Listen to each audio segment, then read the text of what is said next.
Bismillah, alhamdulillah, wassalatu wassalamu ala rasulillah wa ala alihi wa sahbihi ajma'in, amma ba'du. Saudara-saudaraku kaum muslimin yang dimuliakan oleh Allah subhanahu wa ta'ala, di masa-masa era globalisasi saat ini, di mana perkembangan teknologi di berbagai bidang semakin hari semakin berkembang pesat. Demikian pula perkembangan teknologi informasi yang sangat cepat, terdepan, dan terus mengalami kemajuan, sehingga penyampaian informasi yang dahulunya membutuhkan waktu berbulan-bulan dan berhari-hari, namun saat ini kita dapati bisa sampai dalam hitungan menit, bahkan bisa disaksikan secara langsung atau istilahnya live streaming. Maka dengan kemajuan teknologi informasi ini, akhirnya banyak pula kajian-kajian majelis ilmu yang biasanya harus hadir di tempat kajian, namun saat ini bisa disaksikan secara langsung dengan waktu yang sama dari tempat yang jauh di wilayah dan daerah serta rumah masing-masing. Satu sisi kita sangat bersyukur atas kemajuan ini, namun di sisi lain kita dapati adanya adab-adab majelis ilmu yang hilang saat kajian online berlangsung, di mana ruh majelis ilmu itu sendiri yang telah hilang.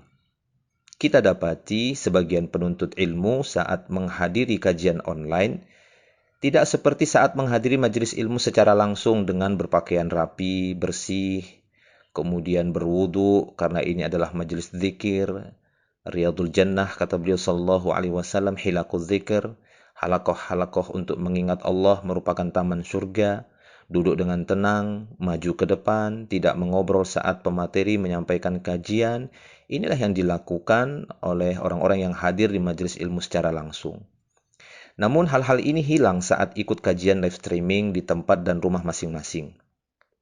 Bahkan di antara mereka, ketika mendengarkan kajian live tersebut, dalam keadaan tidak berbaju, atau pakaian compang-camping, duduk sembarangan, bahkan sambil selonjoran, sambil ngemil, ngobrol, dan yang lainnya.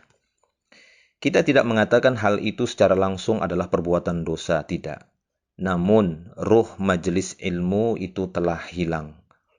Padahal kita ketahui bersama, keberkahan ataupun barokah, rahmah, sakinah, dan malaikah turun dalam majelis ilmu sebagaimana yang telah disebutkan dalam banyak hadis. Bahkan nama orang-orang yang hadir di majelis ilmu itu akan disebut-sebut oleh Allah di hadapan para penduduk langit atau di hadapan para malaikat. Bahkan posisi duduk saat berada di majelis ilmu itu juga sangat menentukan pahala yang diperolehnya. Bukankah di dalam sebuah hadis disebutkan di sana bahwasanya Rasulullah Shallallahu Alaihi Wasallam saat beliau duduk di majelis ilmu di masjid bersama manusia, seperti yang diceritakan oleh Abu Waqid Al-Laythi, kata dia, anna Rasulullah sallallahu alaihi wasallam bainama huwa jalisun fil masjid wan nasu ma'ah. Bahwa Rasulullah sallallahu alaihi wasallam satu saat ketika beliau duduk di majelis ilmu di masjid bersama manusia, idz aqbala thalathatu nafarin. Tiba-tiba ada 3 orang datang hadir di sana. Fa'aqbala ithnani ila Rasulillah sallallahu alaihi wasallam wa dhahaba wahidun. 2 orang dari 3 tersebut masuk mendekati Nabi, namun yang satunya pergi. Fawaqafa ala Rasulillah sallallahu alaihi wasallam. Kedua orang yang masuk tadi pun berdiri dan memperhatikan, melihat ke sana kemari. Fa amma ahaduhuma fara'a furjah fil halaqah. Salah satu dari kedua orang tersebut, dia lihat ada tempat yang kosong di halakoh tersebut, yakni dekat di hadapan Nabi, dekat dengan Nabi ada tempat kosong. Fajalasa fiha, dia pun duduk di sana.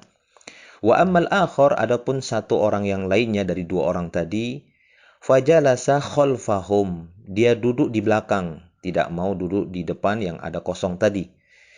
Wa amma tsalits, adapun orang yang ketiga, fa adbara zahiban, dia pergi meninggalkan majelis ilmu tersebut. Falamma faragha Rasulullah sallallahu alaihi wasallam, ketika Rasulullah sallallahu alaihi wasallam selesai dari menyampaikan materi kajiannya, qala, beliau pun berkata kepada orang-orang, ala ukhbirukum anin nafari thalathah, maukah aku kabarkan kepada kalian tentang 3 orang tersebut.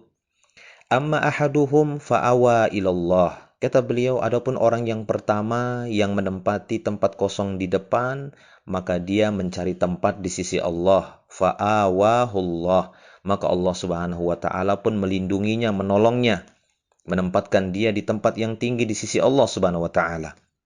Wa ammal akharu, adapun yang kedua yang malu-malu, fastahya, dia malu-malu duduk di belakang, fastahyallahu minhu. Akhirnya Allah taala pun malu-malu darinya. Wa ammal akharu, adapun orang yang ketiga, fa'arada, yang dia berpaling dari majelis ilmu, fa'aradallahu anhu, maka Allah Subhanahu wa taala pun berpaling darinya. Hadis ini diriwayatkan oleh Al-Imam Bukhari.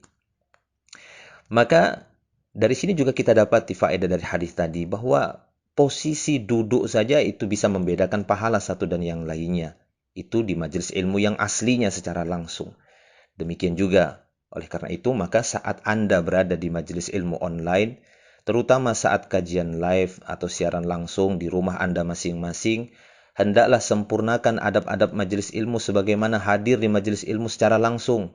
Berwuduklah, berpakaian rapi, bersih, dan pakaian yang sopan, membawa alat tulis dan perlengkapan belajar, duduk mendekat dengan media informasi yang Anda miliki seperti HP, laptop, komputer, atau gadget yang lainnya dan yang semisalnya, duduk dengan tenang, mendengar karena akan disebutkan ayat-ayat Allah Subhanahu wa taala, dan tidak meninggalkan majelis kecuali ada keperluan yang sangat-sangat mendesak sekali. Semoga dengan usaha itu bukan cuma ilmu sekedar tahu saja yang kita peroleh, akan tetapi keberkahan dari ilmu, sakinah, rahmah, dan naungan malaikah itu tetap kita dapatkan sebagaimana kita hadir di majelis ilmu yang aslinya secara langsung, insya Allah.